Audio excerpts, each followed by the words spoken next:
New York City cops. CJ, with the help of Sebastian and his friend Eduardo, go back and attempt to save Calvin. That's a very rough summary, and we'll unpack all of that. But let's just go into first impressions.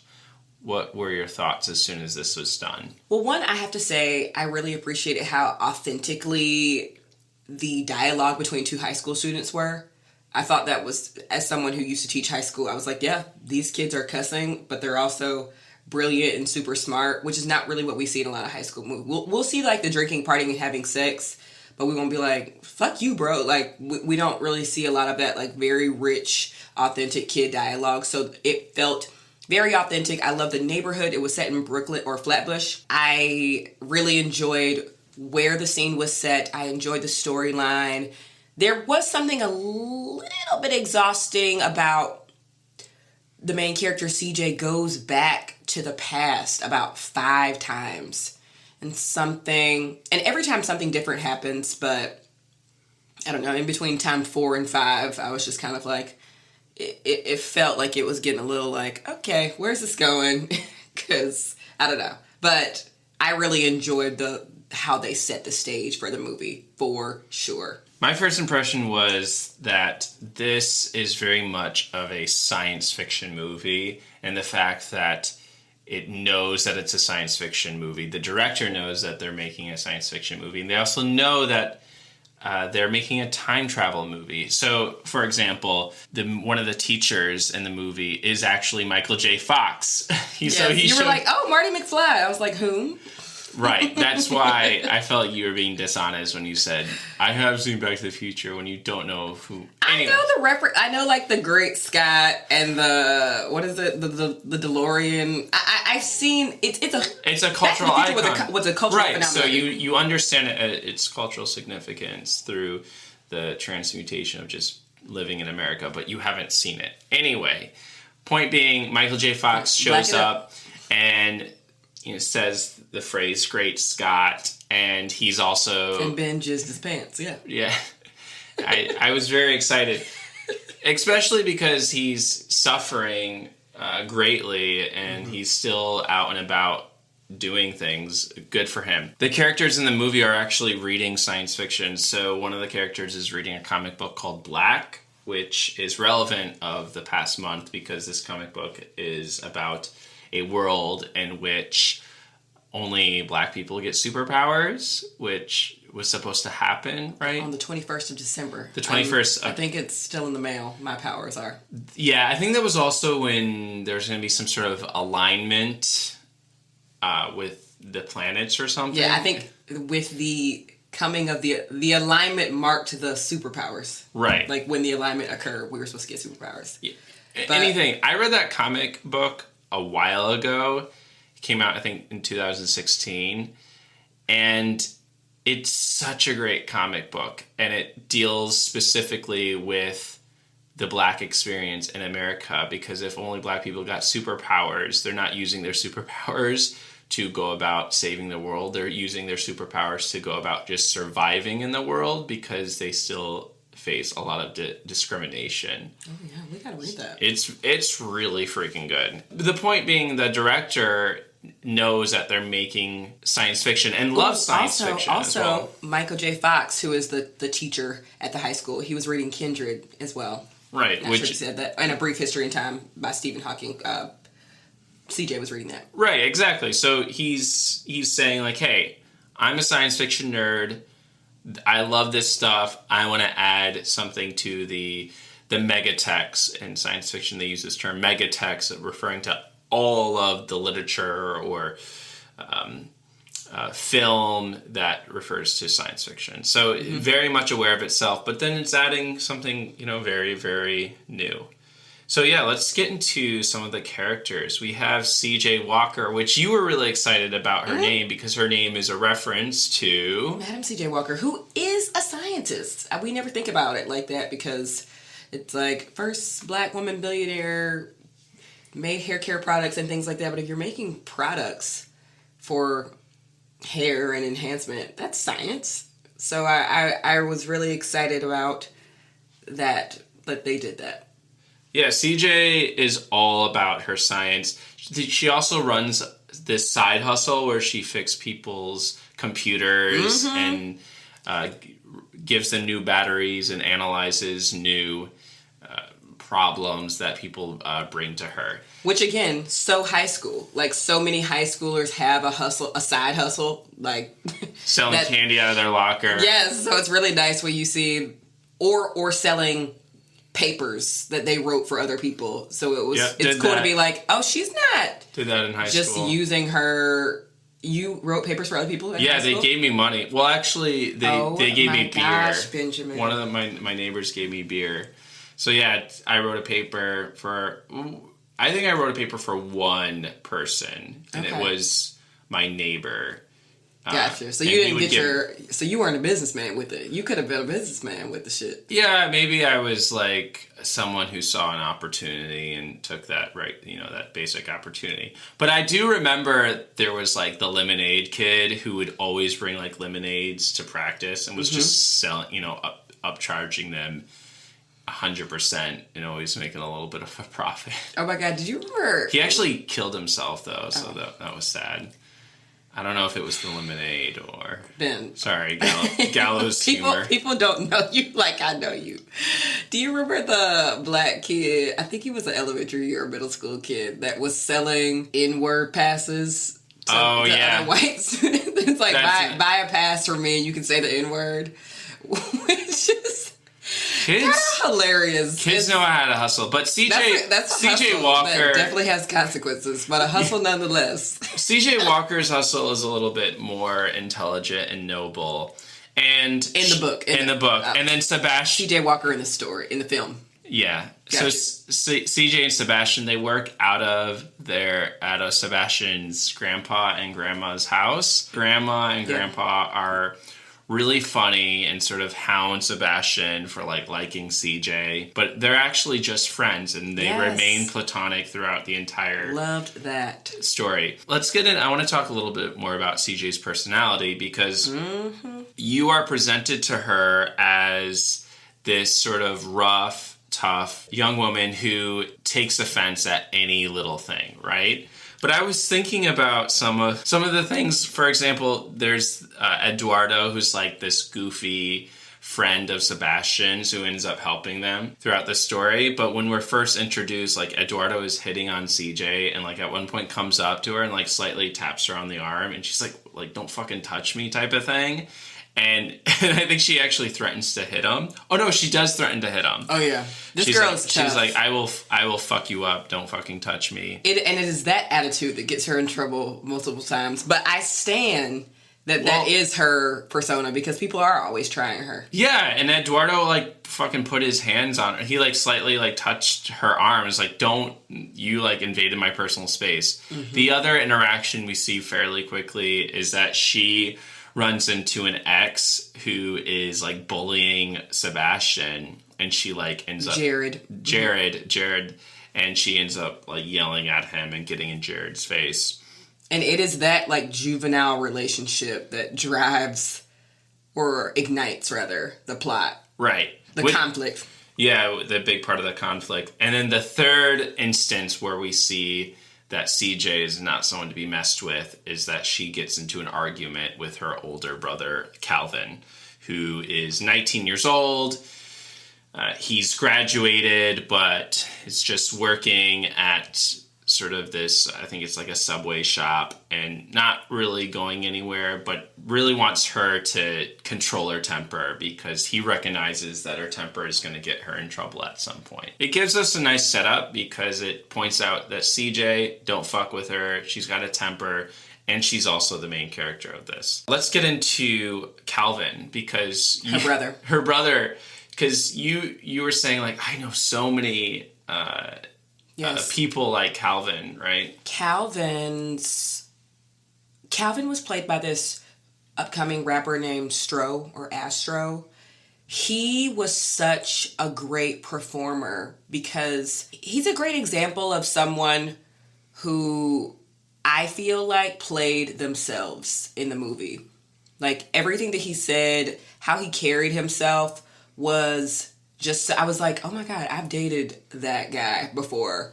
I just know him so well. My brother, who is my younger brother, but still very protective of me and my sister, acts and navigates the world like Calvin. And it felt so authentic and nice to see, because we do need that representation, because as I told you earlier, that was my problem with Black Box. And the characters don't have to be the exact same, but there was something about that main character that didn't feel like I know that guy. Whereas in this story, I was like, not only do I know that guy, I've dated that guy. That guy's my brother. Now that sounds weird, but there are so many Calvins in the world of men just trying to, black men trying to navigate the world and protect their family and do the right thing. But also they are exhibiting some of the behaviors that they're trying to stop their younger sister from doing. And they even had a scene in the kitchen where he was like, you got to control your temper. And she was like, where do you think I get it from? I think Calvin was one of my favorite characters in the whole story. This whole plot is set up against a backdrop of an unarmed young black boy, 16 years old, Francis Pierre, who's shot and killed.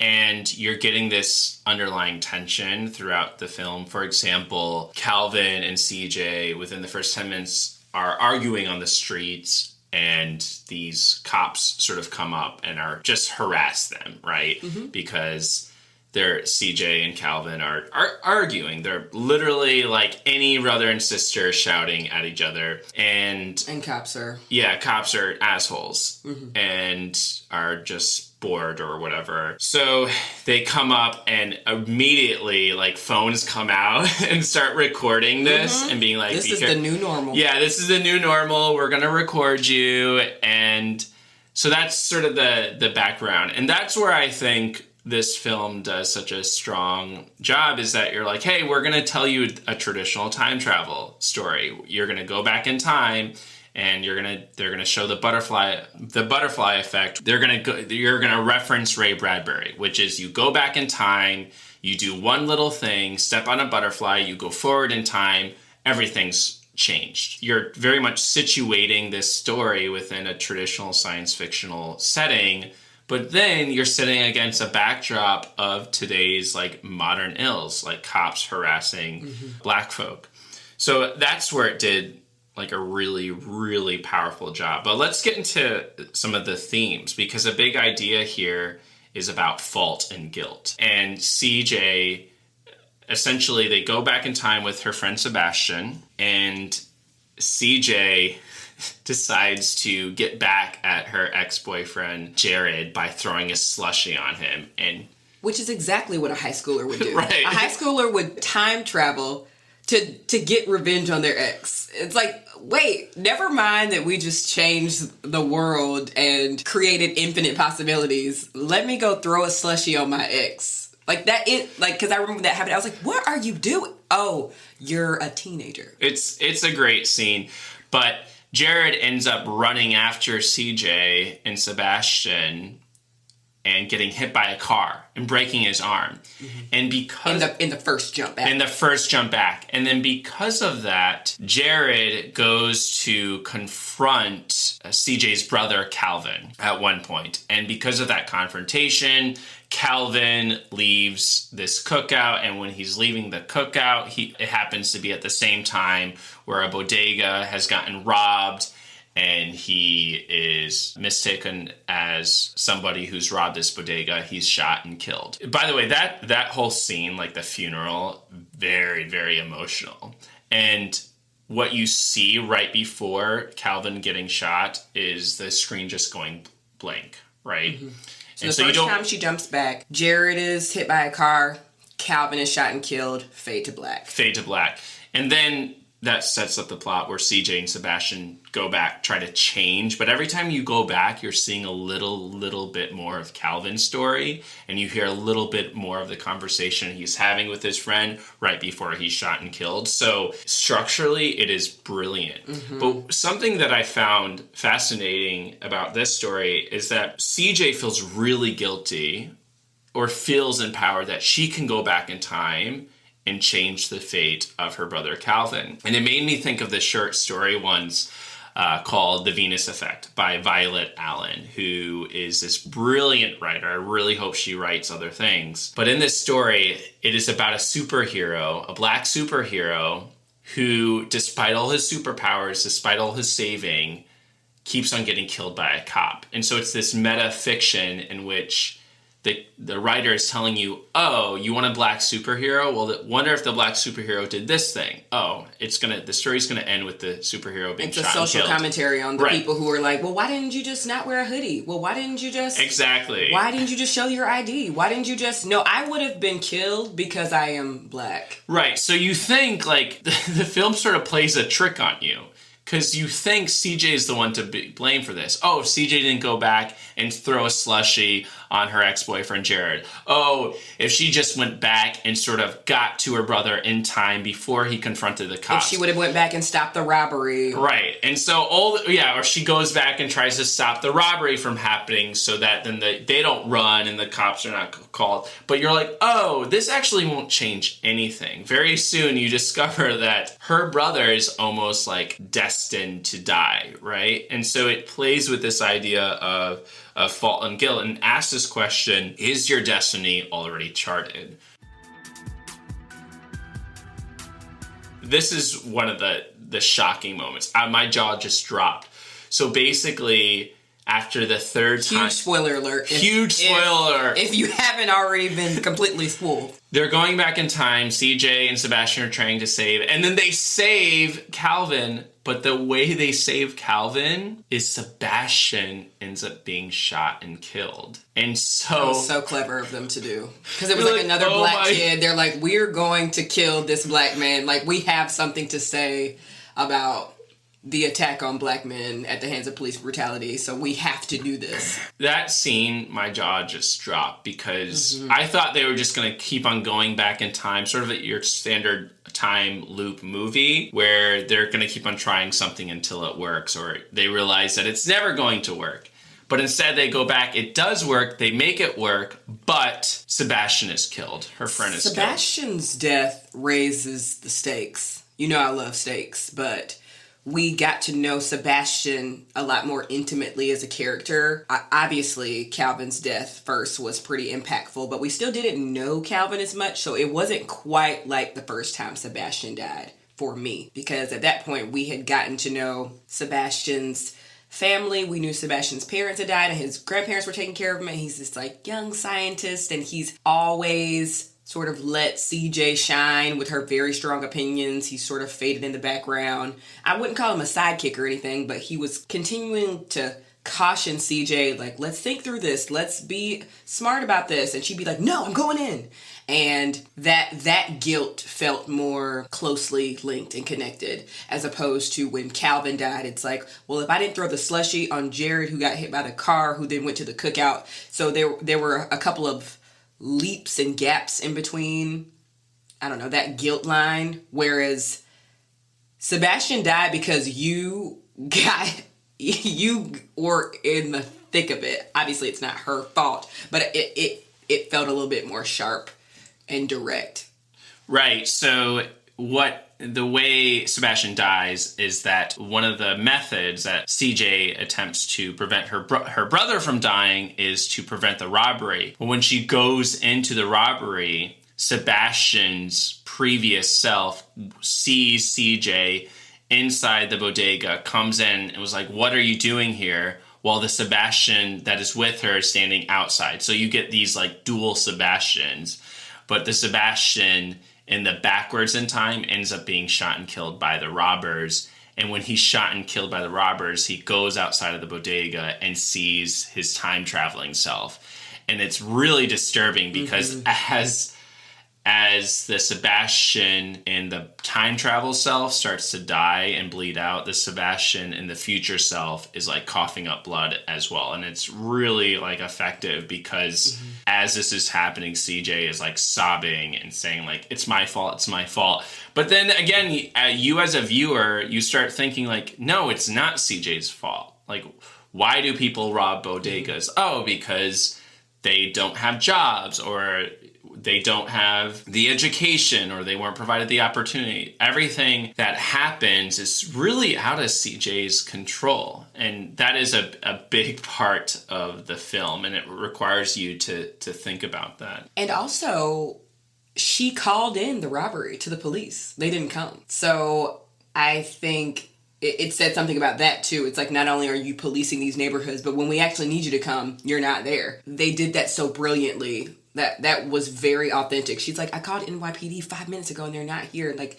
now I feel compelled to do something about this. You know, that's really gets me to think that police do not stop crime. They don't prevent crime. In fact, they initiate crime more often than not. And it made me think of this whole movement in Chicago public schools now, which is to get resource officers out of the school because they aren't deterrents. They actually instigate crime. And there was this really intense moment in, I think it was 2019. I think it was a while ago, actually. But the video was just released in 2019, where these two cops dragged this young 16-year-old girl down the stairs. This 16-year-old girl had an IEP.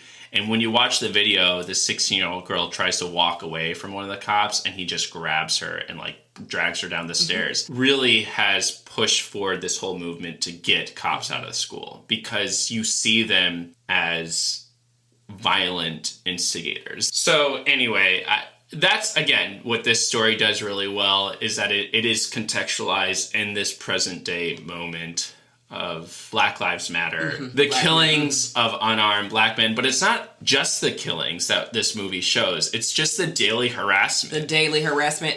It's also interesting, I think they did this on purpose. So the Flatbush neighborhood that they live in is home to several immigrant families. And I even think Francis Pierre, I'm going out on a limb here, was probably a Haitian Creole kid in the neighborhood. Eduardo's Puerto Rican. There's this Jamaican man selling soaps and Caribbean flags. Sebastian's family's Guyanan. And so there's this very rich neighborhood and community of Black and brown people who are all immigrants. And every cop interaction is not any of those people. If you really look back and pay attention, none of the cops are Black or immigrant or have an accent, really. Some of the cops might be Latino, maybe, but if you think about who shot Calvin, that was a white officer. So I'm not saying, obviously, if you're a cop, you are in this code of silence and brotherhood as well, but I think they did that purposefully, of having cops that didn't look like the people that looked in the neighborhood. Despite all the tragedy that the film shows, it is also very funny. Yeah, you didn't. You drove the boat the other way, and I was like, well, yeah, it is very funny. So, example, there's this man pushing a cart around, selling African soap, selling Jamaican flags, and he's very funny. And so every time CJ and Sebastian jump back in time, he just explodes with a reaction because he's shocked that these people show up out of nowhere. But and it's authentic. I don't think they made a caricature of him at all, because I know that guy in the neighborhood that sells snake oil out of his van or whatever. We've seen that guy before, so he did some nice comedy without us making fun of him. That didn't feel like, who is this random minstrel show Black person? It felt real. Yeah.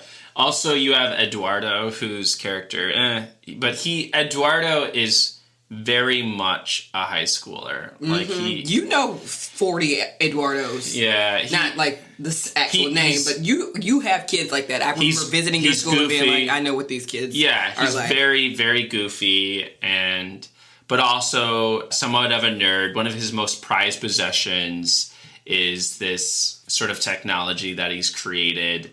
It's like a quantum board that CJ and Sebastian at one point used to go back in time. Black and brown people as scientists, yeah. Right, but also, I don't know if you noticed, but in his case, he also has these golden Xbox controllers as well. His secret stash away case. And so I think they asked these kids, like, but for real, what else would be in here? Like, whoever did the set design, whoever did the clothes, because the clothing for everybody in the movie was also a very, very Spike Lee, Afrocentric prints and patterns. Like, he's got game and she's got to have it. But also, there would be, like, NASA shirts, and this is how I roll with, like, math equations on it. My favorite shirt was... This is how I roll. I did like that. So this is how I roll. I like that shirt because it shows the function of a rolling ball. So it had like A, C, and like the location. So I thought that was very funny. But I also liked CJ's also wearing a Miss Marvel t-shirt. As many of you probably know, Miss Marvel is one of the first Muslim superheroes, the current rendition of Miss Marvel. So there's all these fantastic like nerd references as well throughout the film. So that makes it a pleasure to watch as well. I think this was a great film for us to watch because you would catch all the sci-fi references and I would catch like, classic school days Spike Lee. He's doing it again. Like you could just see his whole imprint on this movie in that way, because sometimes I don't really understand the difference between the director and the producer and the cinematographer. You're not really sure who has the most bargaining power and who's coming with the most ideas. And this was the time where I was like, oh, clearly Spike Lee had a hand in this, because we're not as familiar with Stefon Bristol. Yes, Stefon Bristol is the mentee of Spike Lee. I didn't know that. Yeah, he learned from him. And this film is actually an extension of his student film when he was at NYU, his 17-minute student film. That's incredible. And it shows. Because Spike Lee will need a protege, because he has done so much for the Black community. I just laugh because this is random, but one time Erykah Badu was like, R. Kelly has done more for the Black community than anybody. And everybody's neck was like, yeah, more harm. Like, what the fuck are you talking about? And so, we love Erykah Badu. But when I think about who has done a lot for the Black community, and not just because they've been arrested and attacked by dogs and sprayed with water hoses, I think about Spike Lee and what his art Black has done. creatives. Black creatives who have left that cultural imprint. I think we don't think about how much Spike Lee has done for the Black community, because I think he just won his first Oscar for Black Klansman. It was like, wait, what? He's been making movies for decades, sitting courtside at Knicks games for decades, watching them lose night after night. Like, this man needs a win and he needs his props. Like, 40 Acres and a Mule is iconic. So I was very happy. We got to watch more Spike Lee movies, so you'll see like, oh my God, this is such his style. He has such a strong style, just as Tarantino and Martin Scorsese and all, the others in the industry, but he's not revered obviously in the same way because America is trash. But Spike Lee has done so much. It's also a time travel movie, and Spike Lee wouldn't make a time travel movie. I want to be careful because he didn't direct this movie. Right, but he breathed life into it. It's influence, very much so. He probably laid down some funds for it. We can give the man some credit for that. But you're right. He did not direct this movie. Let's go into one last theme that I mentioned from before, is your destiny already charted? This movie does make a strong decision in that, because Calvin ends up choosing his own destiny at some point. And there's this turning point in which CJ has gone back in time. Sebastian is shot and killed. She returns back to the future. When she returns back to the future, Sebastian is no longer there. So she has to get her brother now and her friend, Eduardo, who is more Sebastian's friend, to help her go back in time again to sort of change things. And when she goes back in time again to change things, she also brings a funeral card. What are those things called? The funeral... A funeral card, man. Really? An obituary. An obituary. I don't know. She brings back an obituary. Let me see your funeral card to make sure you actually went here. She brings back an obituary. At this point, she's gone back in time. She's prevented Sebastian from going to the bodega and getting shot. So she brings Sebastian to confront Calvin to say, hey, you need to stop walking this direction. You're going to confront cops because this bodega has just gotten robbed. And as she's trying to convince him through all these different means, cops show up and it results in everyone almost being arrested. But at one point, when they're all on the ground and they are getting handcuffs put on them, Calvin sees his obituary change from his face to Sebastian's face because Sebastian is on the ground being arrested.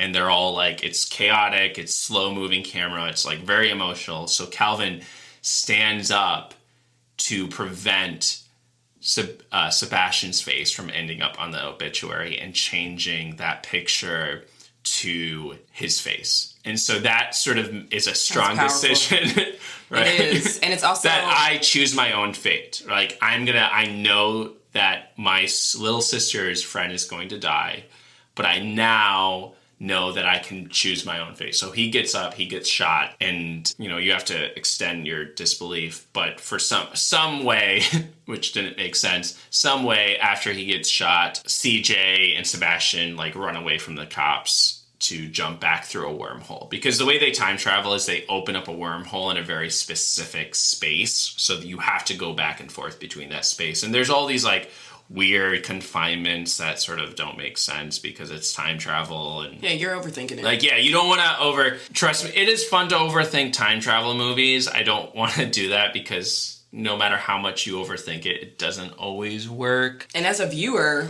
who isn't super into the sci-fi genre, you're just frustrated that one of these people has to die. You're right. Is there a world? Because there comes a point where you're thinking to yourself, okay, every time they jump back, someone's going to die. So the first time it was Calvin.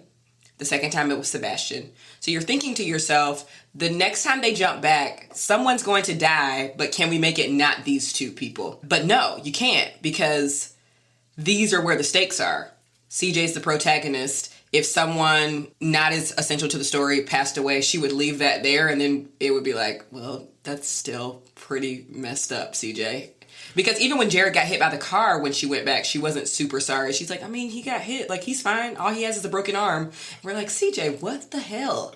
But when it became... Well, Jared was a complete asshole. And oh, he totally was, but... was pushing Sebastian at one point. Yes, he was. But did he deserve to get hit by a car? No. What? No, he did not. Did he deserve to get hit by a car? Well, he was chasing her to probably hit her or beat her up or yeah, something. But I don't know. Well, there's no but after that. But she threw these slushies on him. It just got strange for a second. And their tussle on the street ended in him getting hit by a car, and she seemed very satisfied and whatever about that. She was shocked. She felt bad. She was shocked, but when they jumped back and Sebastian was are you crazy? She's what? He just hurt his arm. He's fine. The deaths are going to keep bouncing between Calvin and Sebastian, which is why at the end of the movie, again, spoiler, it's unresolved. She goes back in time, and no, it's not unresolved. At the end, it's presumably unresolved because she goes back in time to try to just keep saving her brother or Calvin, but it's implied that that's not going to work. One of them is going to die. We as the audience member just don't know who. Am I wrong about that? There's no hope that she actually saves someone. Absolutely. You're absolutely wrong about that. How is there hope that she saves someone? Because the whole film is about this question, do you choose your own destiny or is your destiny chosen about you? I mean, they ask other questions as well, but we're given the indication that you get to choose your own destiny. Calvin chooses your own destiny. So, at one point that she is going to continue going back in time until she can find the right route, right? If you talk about time being these branches of different choices. And she's going to find the right route in which both her brother and her friend survive. And she's going to keep on going back in time. But something's going to go wrong because this is beyond her control. But it's not. The brutality and the aggression of cops in these neighborhoods, they're going to kill somebody. Like, I think that's what the movie is actually saying. Listeners at home, you should watch the movie and let us know what you think as she continues to go back, because I do think that she's going to go back every single day to try to fix this. But I think someone is going to be killed at the hands of police brutality, because that is a problem that she cannot solve. I think they make that very clear. They make it very clear that she herself is going to keep going back in time. For example, there's a point where Sebastian gives up and says, we can't change. They're saying what you're saying. We can't change. There's no way we can keep on going back in time. So he recognized, I'm going to die. Your brother's going to keep on dying. So he gives up. And there's this brilliant moment where CJ pretends to believe in him. He leaves the garage where they have all their supplies, and she locks him out. And she makes that decision herself. Nope, I'm not giving up. I'm going back in time. So you know that she is going to continue going back in time until she finds a time branch in which her brother and Sebastian are saved. I don't think she's going to find the branch. That's what I'm saying. Well, I think the only thing is that that's what you believe as Sebastian. Right. You and Sebastian believe that. And I think when the film ends, it ends with this very uplifting, music where you see CJ putting on these, steampunk goggles and recognizing, oh, she will find a way because this is who her character is. And the film will not let you, they don't show you finding the way, but I don't think the film lets you have that reading into it in which she does not succeed. Because it is an uplifting film, because the way the music ends, because Sebastian gives up and CJ refuses to. It ends on a spirit of she's gonna keep fighting, but unless she goes way back and fixes racial institutions in America, she is going to be met with the same fate. So I think the film does a really good job of saying we get to choose a little bit of our fate, but it's between these two choices. Calvin, Sebastian, that's the choice. Your choice and your fate is very insular. I think you're absolutely wrong. And you're absolutely wrong. Which is why I think this movie works super well. I believe that she can choose her own destiny, and her destiny is to save Calvin and Sebastian, and she's going to keep on going back until she... I believe she's going to keep going back, because black girls don't give up. But what's she going to do? End racism in America? Well, no, you don't have to end racism in America to prevent, police brutality? A death. She's looking at the hands of police. Yeah, I think she can go back and find a way to convince her brother, no, go this way, or say this thing, or say that thing. Eventually she would find a way. She showed this man his obituary, and he did not... Is this some kind of joke? Well, in that instance, he said something that triggered the cops. So she has to just find the right words, the right situation. But that's the problem. That's not a thing. And you think that won't happen. I mean, well... She has to find you just said that. You were like, she has to find the right words that help not trigger the cop. It's that's not their MO. Blackness triggers the cops. Right. Will it trigger them to maybe them just being arrested, or trigger them from them just being harassed, or will it always trigger them to kill?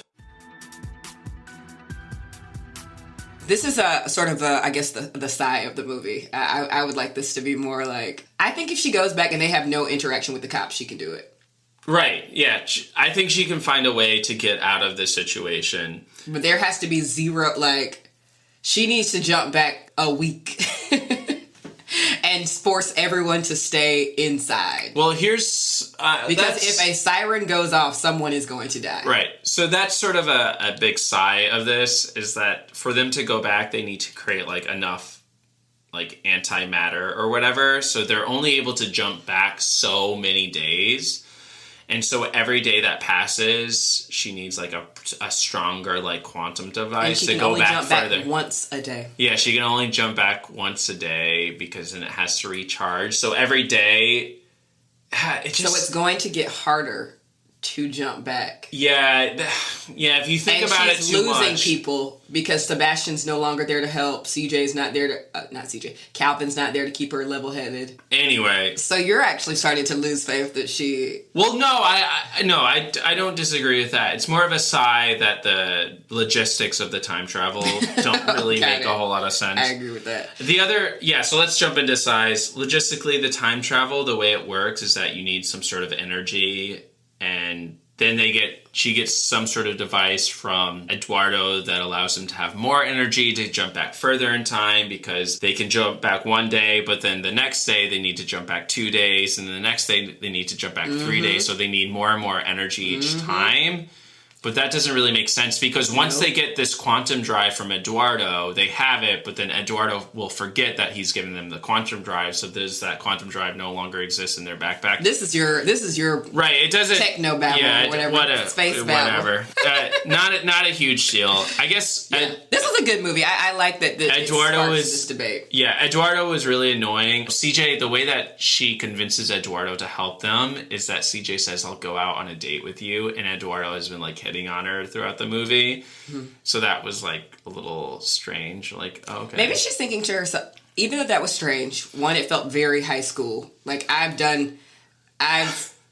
remember in like middle school, somebody's like, well, if I help you with this, will you go on a date with me? It's like, what? Like, why? Yeah, these are high school kids going into their senior year who are looking to go to like Morehouse, and it just seemed a little bit too transactionary. It didn't feel like something CJ would say. It didn't fit with the rest of her character. Well, I think that CJ recognized that if this does work, your ass won't remember that you helped me because I will have gone back in time. Right. That's actually funny, and so I'm sure I'll go on a date with you. You're not gonna fucking remember.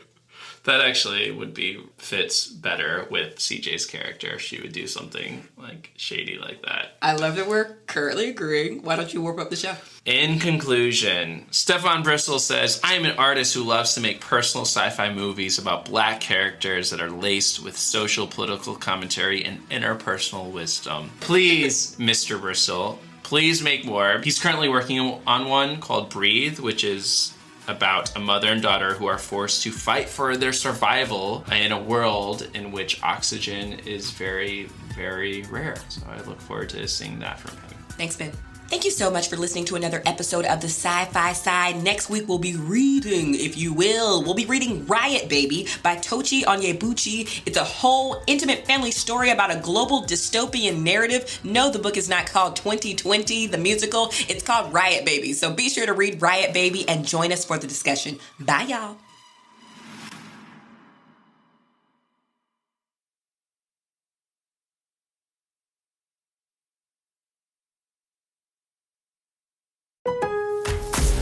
Lowe's MVP's bonus days are back for pros. Right now, buy a DeWalt 20-volt Max Power Stack Battery 2-pack at $199 and get a select DeWalt Bear tool free. Plus, earn 3 times the bonus points on all Metabo HPT tools and products. Shop even more savings and bonus points offers during MVP's bonus days at Lowe's.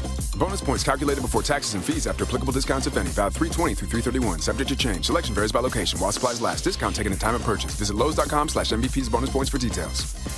Hey, Seattle. This is former All-Pro linebacker Loaf of the Tuba for your Seattle Seahawks. And I'm Brett Davern. Here, in-depth Seahawks coverage with Take 12, part of the Believe Podcast Network. Search Take 12, Seattle's best Seahawks podcast.